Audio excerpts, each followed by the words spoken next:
Hi friends, இன்றைக்கி நம்ம என்ன பண்ண போகிறோன்னு பார்த்தீங்கன்னா லேஸ் ஆம்லேட் தான். உங்களுக்கு யார் யாருக்கு லேஸ் ஆம்லேட் பிடிக்குன்னா சேனலை லைக் பண்ண மறந்துடாதீங்க. நம்ம ஒரு பவுல் எடுத்து முட்டையை உடைச்சி ஊற்றிக்கோங்க.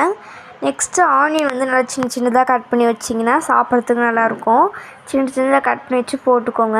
நெக்ஸ்ட்டு தக்காளியும் அப்படி சின்ன சின்னதாக கட் பண்ணி வச்சுக்கோங்க.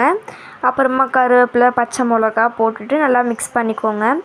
அப்புறமா உங்களுக்கு தேவையான மசாலா நீங்கள் ரெகுலராக யூஸ் பண்ணுவீங்க பார்த்தீங்களா, அது போட்டுக்கோங்க. நெக்ஸ்ட்டு உங்களுக்கு தேவையான அளவுக்கு சால்ட்டு போட்டுக்கோங்க. உங்கள்கிட்ட கொத்தமல்லி இருந்துச்சுன்னா நீங்கள் அதை கூட ஆட் பண்ணிக்கலாம். என்கிட்ட இல்லைனால நான் ஸ்கிப் பண்ணிட்டேன்.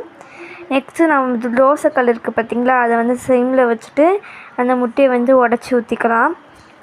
அந்த லேஸ் இருக்குது பார்த்தீங்களா, அதை நல்லா நொறுக்கி வச்சுட்டு அது மேலே போட்டுட்டுங்க. போட்டுட்டு கொஞ்சமாக உங்களுக்கு தேவையான அளவுக்கு ஆயில் விட்டுட்டு கொஞ்சம் அது நல்லா வேக வச்சிடலாம்.